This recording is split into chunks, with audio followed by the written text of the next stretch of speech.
Alrighty, it looks like I am live everywhere.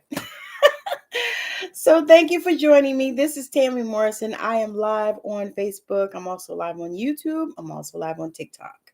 So super excited to be here and to be live before you.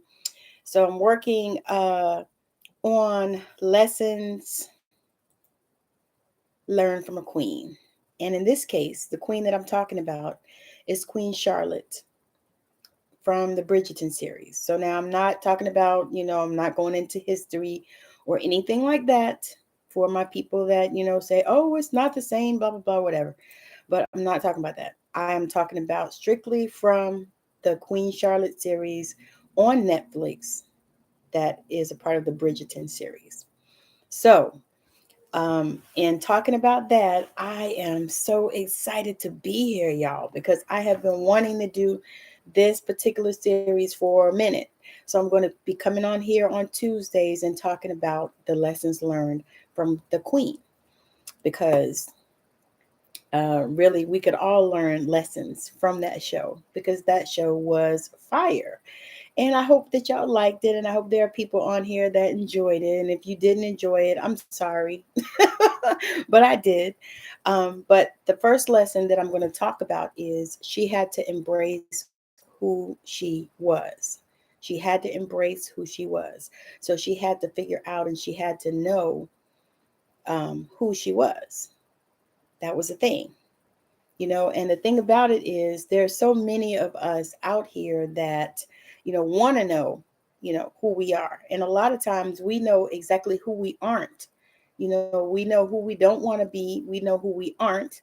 Maybe you were raised by somebody and you said, no, I don't want to be like that, because a lot of times we have things that have happened to us in our upbringing and stuff like that, and then we say when we have kids we are not going to do that. And I actually was one of those people that actually didn't do the things that I said I wasn't going to do, for the most part. Now there's some things that we continue to do, but in Queen Charlotte's case, she had to embrace who she was. She had to understand her place. She had to understand and know, where she was in the whole scheme of things. So when she came and she married, she came to London to marry the king. She came from Germany to marry the king. She had never even met him before. Now I know a lot of times people get married after they date for 2 years or 5 years or whatever, but this queen did not even have a chance to meet her intended.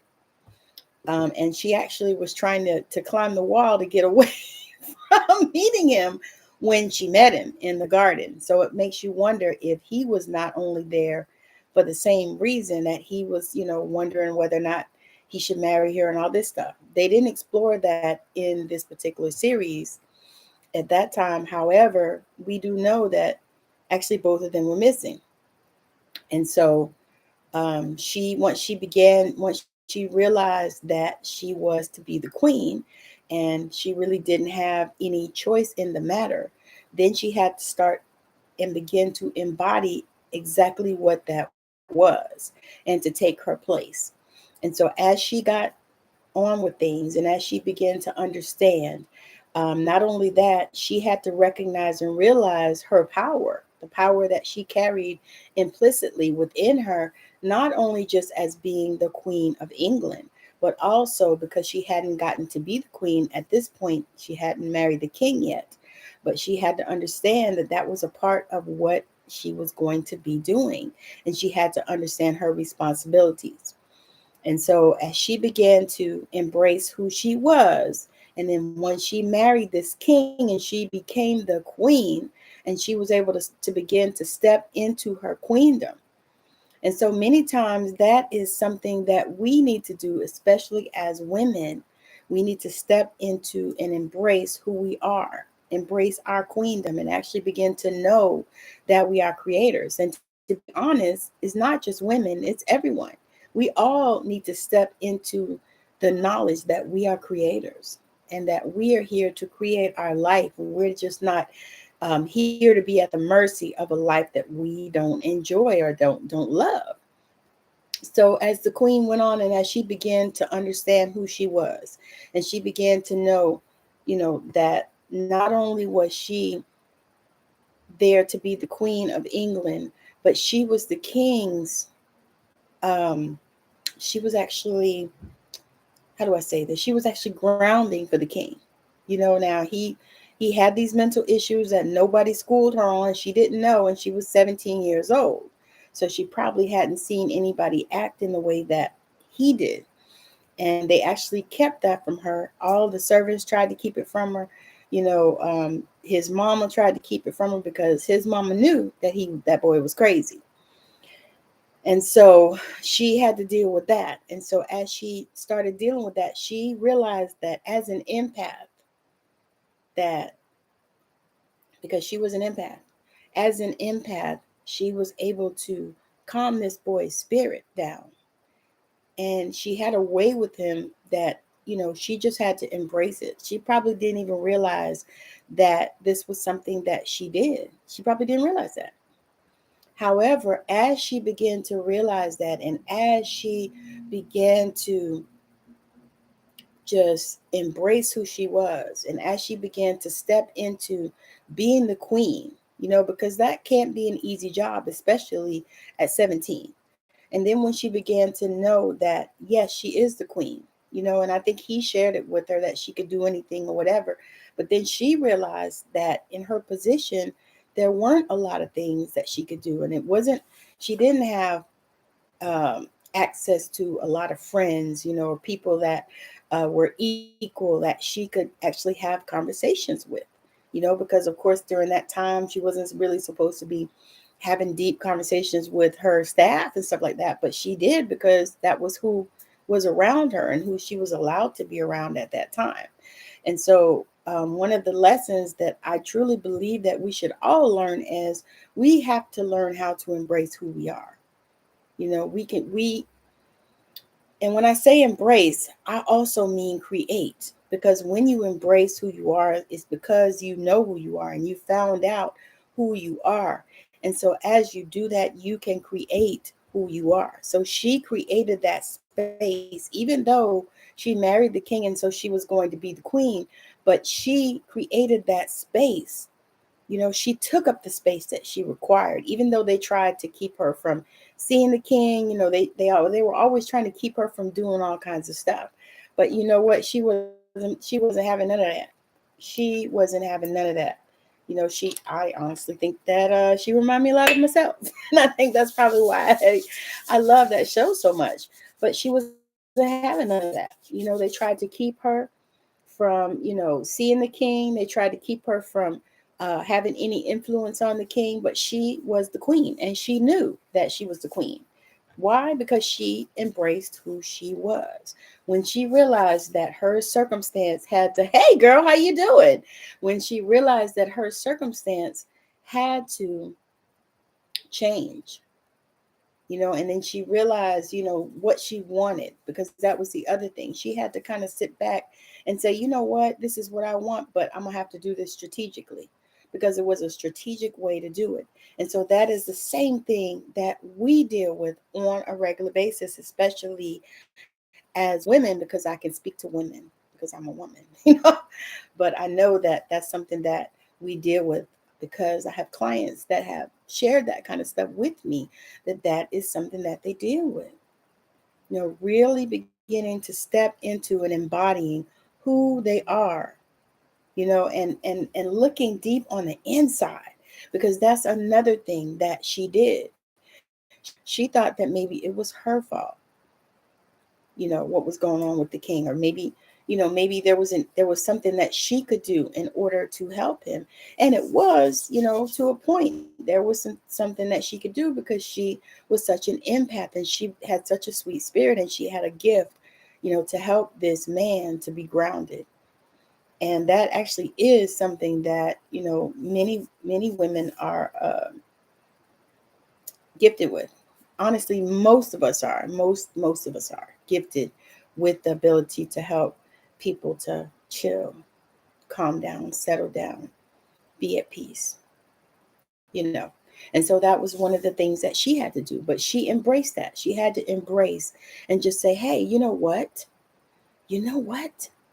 I can help this man. I can help him. And I can also stand in my power with him. I could stand in my power with all the people that, lived in the castles, the different ones, because, she was living in one and he was living in another. And so she realized that she could help. She could help the whole situation. And to be honest, when you think about it, when you watch this particular series, she actually ran a lot of things. And so in order to be able to do that, she had to embrace who she was.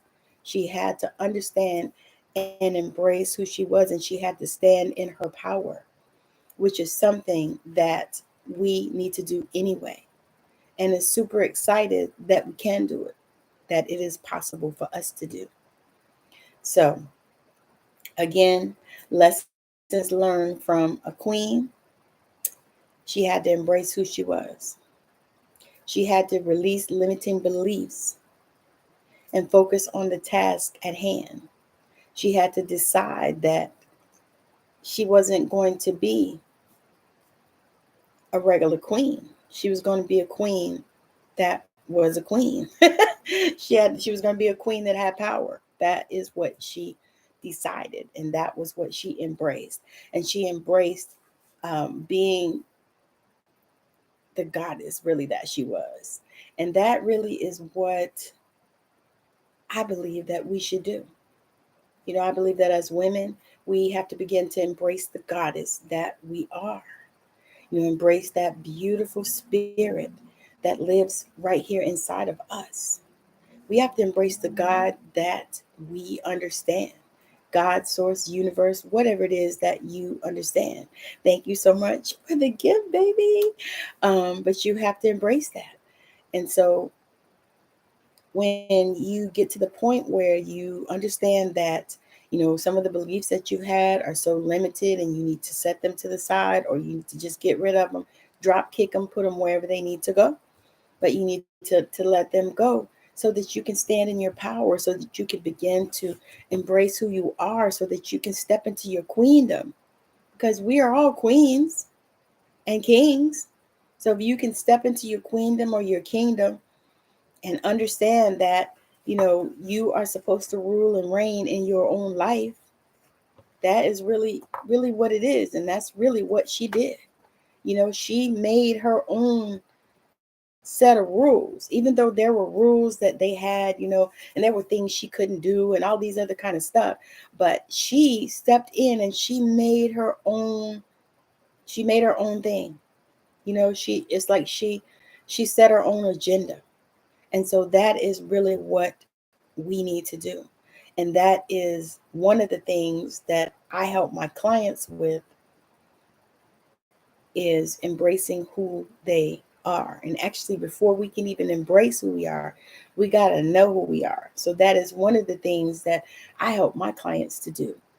And in my new program that is coming up, my 6-week program, Preparing for the Crown, I would love to see. Thank you so much. I would love to see some beautiful ladies to join me in that program, Preparing for the Crown. So it's going to be a limited group program, because I want to be able to offer the transformation to everyone that they deserve and that they desire. And so it is called Preparing for the Crown. And it's based on lessons that I learned from from Queen Charlotte, inspired by the Bridgerton series. So I'm super excited about it. It is going to be amazing. We're going to start it in July. So I'll be putting out some posts and stuff about that, if that is something that you're interested in. But we're going to cover the spiritual gifts. We're going to cover who you are and embracing who you are, stepping into your power. We're going to cover all of those things. We'll have also some meditation journeys that will be going on. So make sure that you continue to stay plugged in and that you continue to follow me so that you can see when I announce these things. And when you decide that you're ready to join, you can reach out. We can have a chat. However you need to do it in order to understand what it is that you need and what you desire. So I would love, love, love, love to see some beautiful ladies on this journey that are ready to learn the lessons from Queen Charlotte and join me in preparing for your crown. So again, thank you so much for hanging out with me, for watching me. I'll be back on again next Tuesday. Well, I'll actually be back on Thursday as well. But I'll be back on next Tuesday with more lessons from the Queen, inspired by the Bridgerton series on Netflix. So I'll be back on Tuesday with another one of those. So if you enjoyed this, I would appreciate comments. Thank you so much for joining. Those of you that are watching live, those of you that are catching the replay, thank you so much for joining me. And again, those of you that are watching on TikTok, if you're come late and you want to rewatch, you can go on my YouTube channel, which the link is in the bio, or you can go on Facebook and watch me there, because it's on Facebook. We're on Facebook, YouTube, and TikTok today. So again, I'll be back on Thursday for healing chats, Thursday healing chats. And I'll also be on Wednesday night with my partner, Megan Marie. We'll be on around 5-ish Pacific time and 8-ish Eastern time. So join us for Ebony and Ivory on spiritual growth with my partner, Megan Marie. We always have an amazing time, and we talk about things that, happen on our journey to spiritual growth, and some things that maybe, you can look out for. And we talk about things that we have been through so that maybe you don't have to go through that. maybe that's something that you can bypass, because we've had our journey and a lot of things have happened. We're still on our journey. So if you're looking for that, join us. We'll do that on Facebook Live. And then I think Friday night we'll do let's see, my other show with Coach LT. I think Talking Shit with Tammy T and LT. We usually do that Friday night live, and we do that on Facebook as well. So I would love it if you guys would join me there. And if anybody is out there looking for talent, I am open to collaborate. I'm looking for podcasts and guesting opportunities, and I also have a podcast. So if you are looking for guesting opportunities, and you are changing the planet, then come and join me on Straight Outta Savannah, and let's talk about it. And that podcast is housed on YouTube as well as Anchor FM/Spotify. It's on Apple, Google, Radio Now, Listen Now, Radio Breaker, iHeartRadio, Amazon Music. It is everywhere that you listen to podcasts. You can listen to Straight Outta Savannah. So I appreciate y'all for that. And if you are looking for podcasts to watch Straight Outta Savannah. It generally premieres on Saturday on YouTube at 4 p.m. Pacific and 7 p.m. Eastern time. So it will premiere on there, and it'll also be on the Anchor FM Spotify network, as well as all the other places where you listen to your podcasts. So again, thank you so much for hanging out. If you're watching on YouTube, make sure that you smash the subscribe button. And if you're watching anywhere else, go find me on YouTube and smash the subscribe button. So again, thank you so much for joining me. This is always a blast. It is always a blast. But I hope that you learn something about the lessons from the Queen, inspired by the Bridgerton series on Netflix. So again, thank you so much for hanging out. Thank you, Shonda Rhimes, for creating that show, which is super amazing, like everything else that Shonda creates. But I absolutely loved it, and I'm sure there are lots of my friends loved it too. So anyway, we're going to have a great time exploring these lessons from the Queen. So again, catch me next Tuesday to get lesson number 2 from the Queen. I'll be doing these shows probably for about, I think it's about 6 of them. that I'm doing. So I'll be on every Tuesday to talk about lessons from the Queen, and Thursdays for Thursday healing chats. And then catch me if you're on TikTok. I'll be doing some TikTok sales on here as well. And also check out my store. So again, have a wonderful rest of your day, evening, night, or weekend. Hope everything is going well for you. Bye now.